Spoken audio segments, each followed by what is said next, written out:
Hello, everyone, and thank you so much for being here today.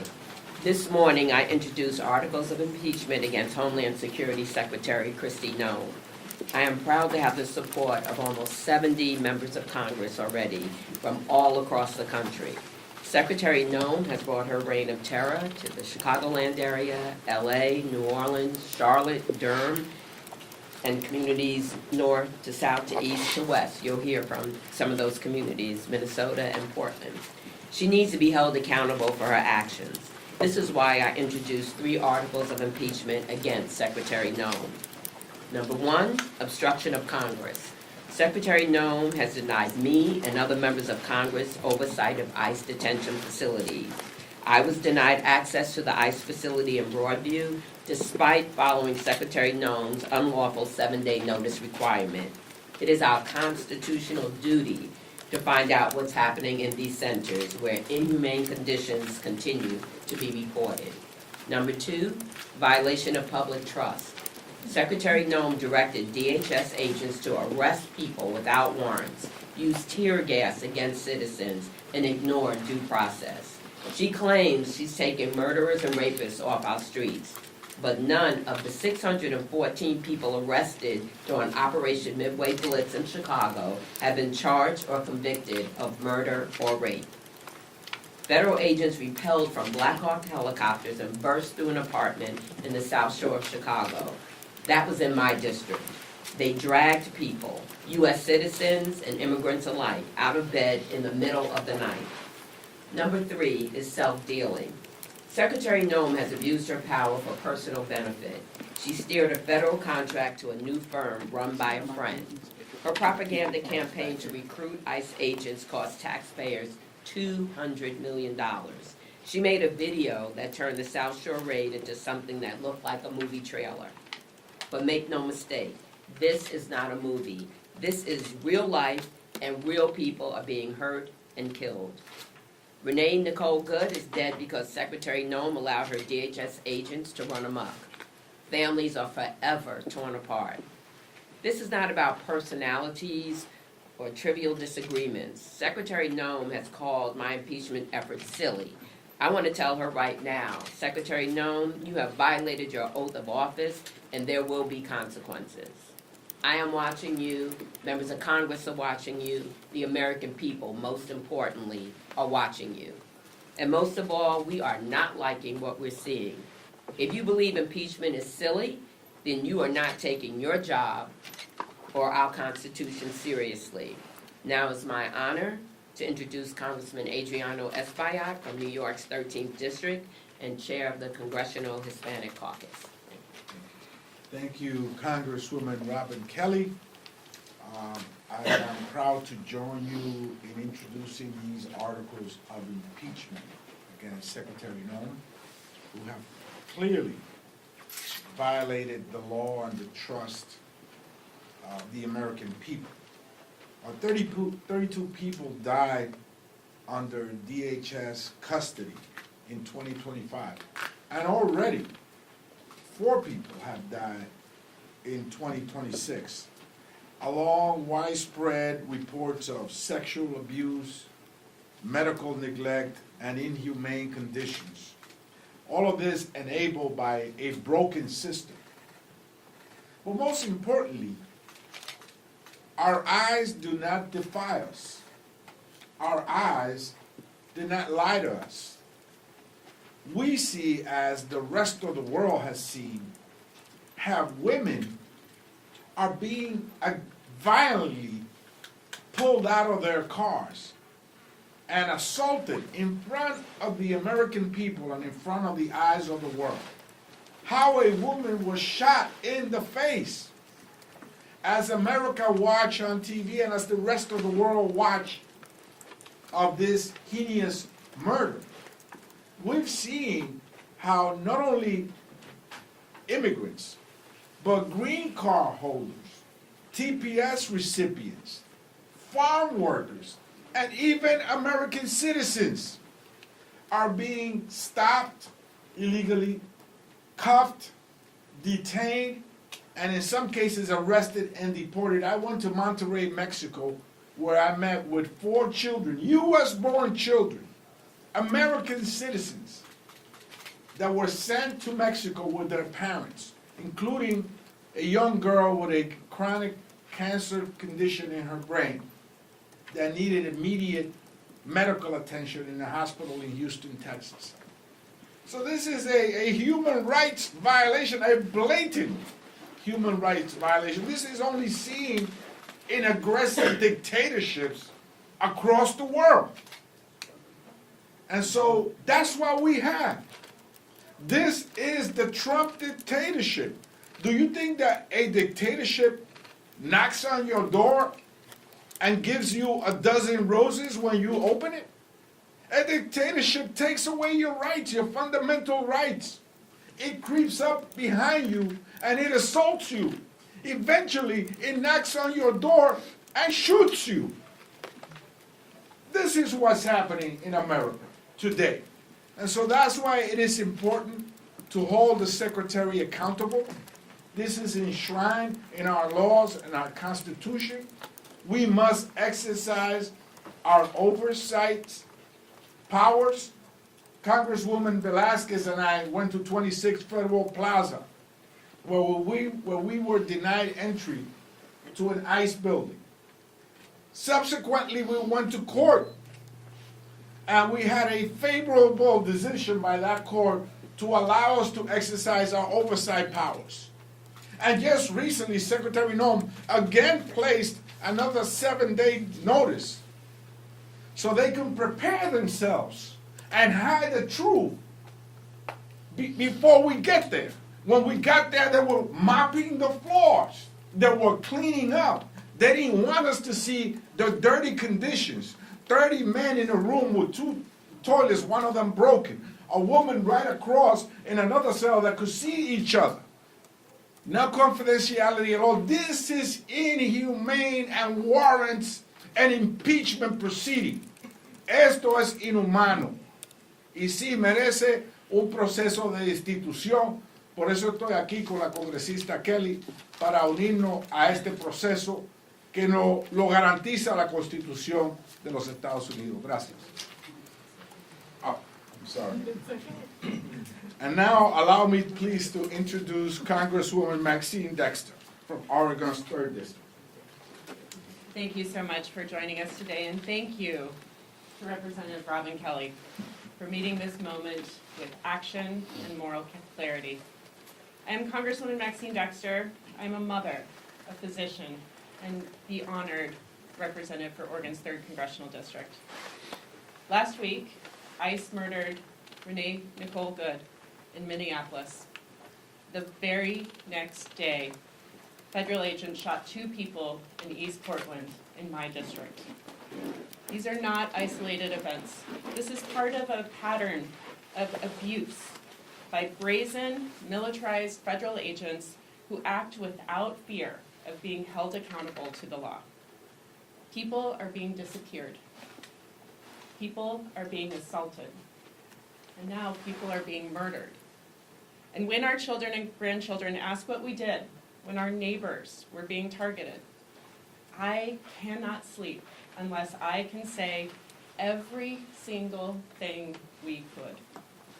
That is why I'm helping introduce articles of impeachment to remove Kristi Noem from office. We've all seen her crimes play out right before our very eyes.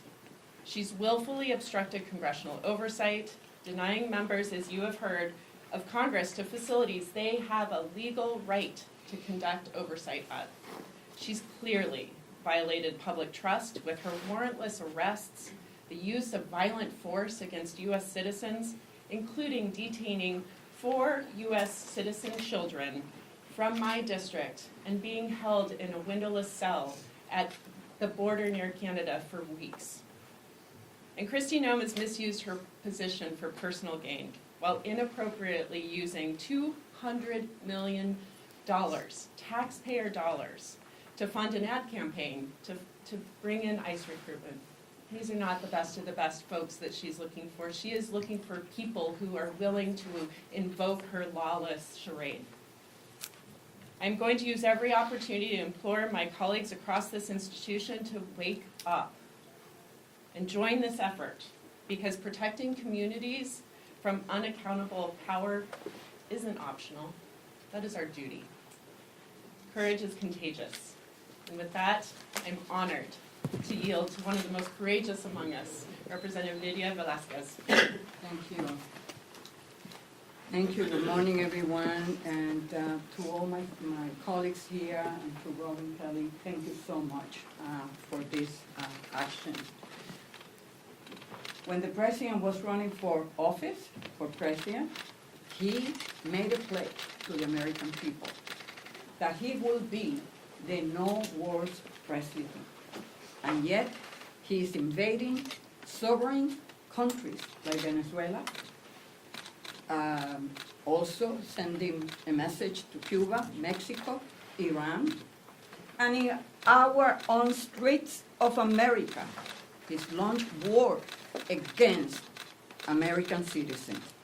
So let's get straight to the point. We are here today because the Department of Homeland Security has been turned into a weapon of political revenge.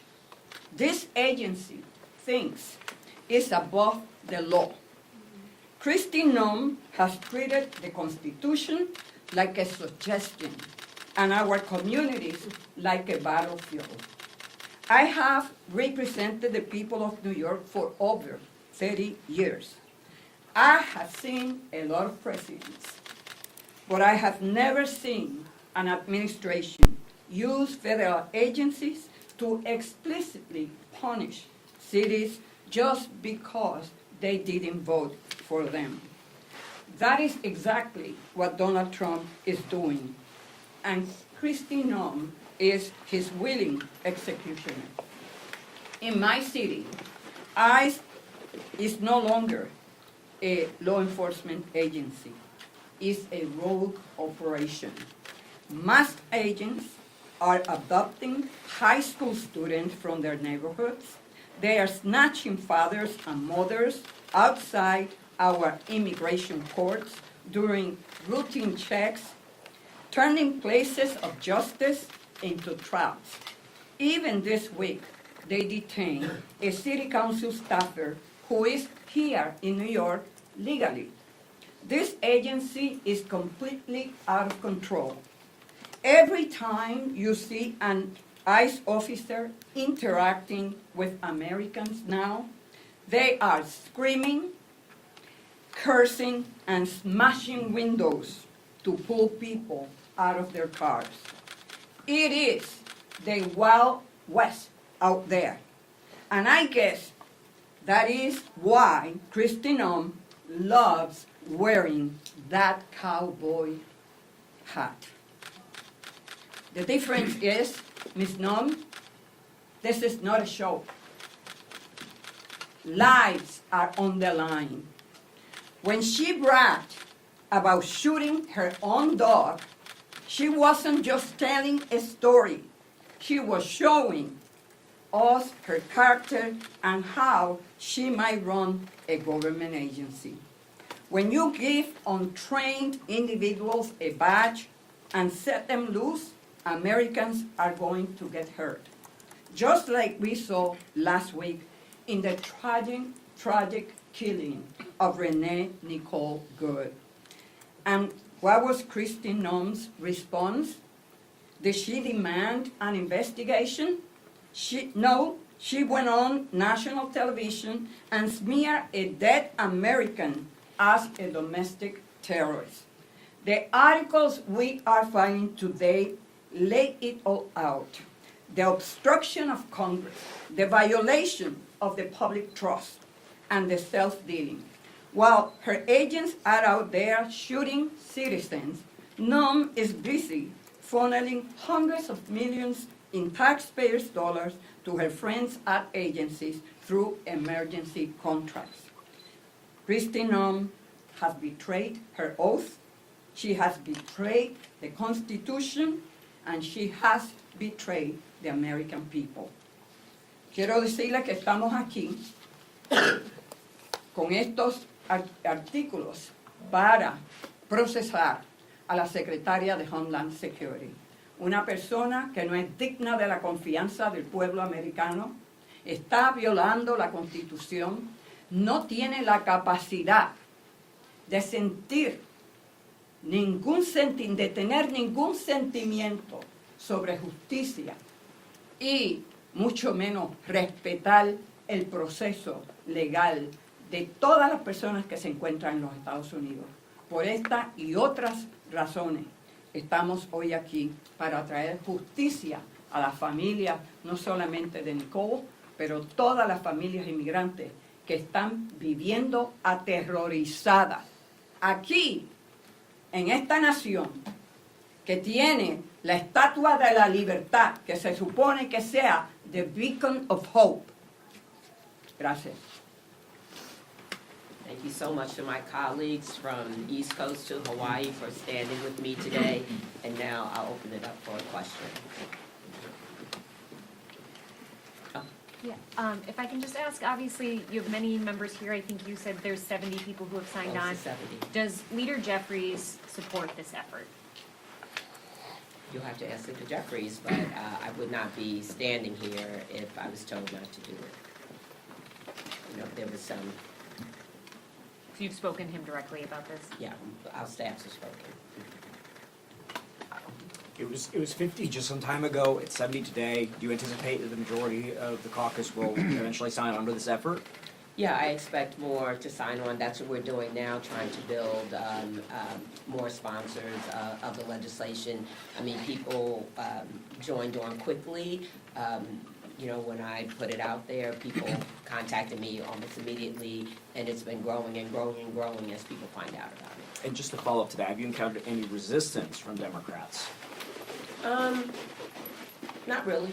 You know, I can't say there's all different kind of people. If you look at who signed up, you know, in all different caucuses, as you see right here, you know, there's many different people that have signed on. So, no, not really. I wanted to ask, why do you think so many folks have signed on? There are a lot of proposals around reining in ICE, reining in DHS. Why do you think that impeaching the secretary is something that has rallied so many members of the caucus towards the effort that you're pursuing? I just feel like enough is enough. We've been working on this for a little while. This wasn't just a, you know, a knee-jerk reaction because, of course, they've been in Chicago, you know, for so very long. And I know other colleagues are working on other parts, and I believe that people will join, you know, with those colleagues too. But I just think that people are sick of it, and anyone can answer the question because they've signed on. I could add that public sentiment is everything. We are watching the polls. The American people are upset. They didn't sign on for this. The most fundamental principle and value for the American people is fairness and humane policies, not beating the shit out of people, especially vulnerable women and children. Let me just say that while everybody is vulnerable, I can attest to the fact that the Latino community, as chair of the Congressional Hispanic Caucus, has been disproportionately targeted, to the degree that even in Minnesota, where there's a clear intent to go after the Somalian community, the vast majority of the people arrested are Latino men. For that reason, I will be going Friday to Minnesota, as I went to Chicago for the shadow hearing there. Para que todos sepan, la comunidad latina está desproporcionadamente afectada por este asalto. En Minnesota, la gran mayoría de personas que son arrestadas son hombres latinos. En Chicago, también la gran mayoría de personas arrestadas son latinos. En Nueva Orleans, in New Orleans, the people targeted are workers from Honduras that went to New Orleans to rebuild the city after Katrina. So this is a hit job against Latino communities. And let me tell you, people are regretting, some folks, many folks are regretting their last vote. and turning around. And so I would like to stress that because I think that's an important factor. I can just speak to my constituents in Minnesota.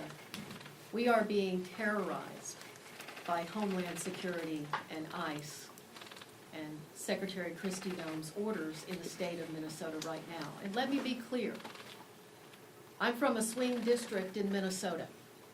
I have been one of the most bipartisan members of Congress that you will find in the Congress. This has crossed a line. Minnesotans, we want safe and secure borders. We want violent criminals to not be in our community, but this is not what we signed up for. This rogue agency is violating the rights of immigrants. It is violating the rights of American citizens in our communities.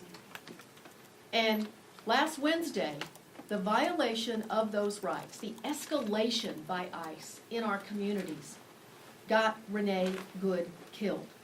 And now this administration is going after her widow and going after her and 6 U.S. attorneys who, by the way, are patriots in Minnesota at the U.S. Attorney's Office had said, no, we are not this. This is not who we are as Minnesotans. This is not who we are as Americans. And so I believe you will continue to see members of Congress from across the ideological spectrum stand up, speak out, because we know the difference between right and wrong, and Americans can see with their own eyes that what's happening in Minnesota and in Illinois and most possibly coming to New York is just plain wrong. May I say something? Americans across this country have been protesting what they see with their own eyes and the lies that they're told, which are belied by the things that they're seeing. What they're out there protesting, and they expect Congress to use every tool that we have to push back, to hold accountable, and to show the American people that we are fighting for this democracy, for constitutional laws, and for treatment and respect of all of our communities. So that happens to be a time when you had the horrible situation in Minnesota. We've had the horrible situation in other cities. This particular resolution comes just at a time when enough is enough is enough. And people are looking to us to do everything we can to show that we have responsibility in this space.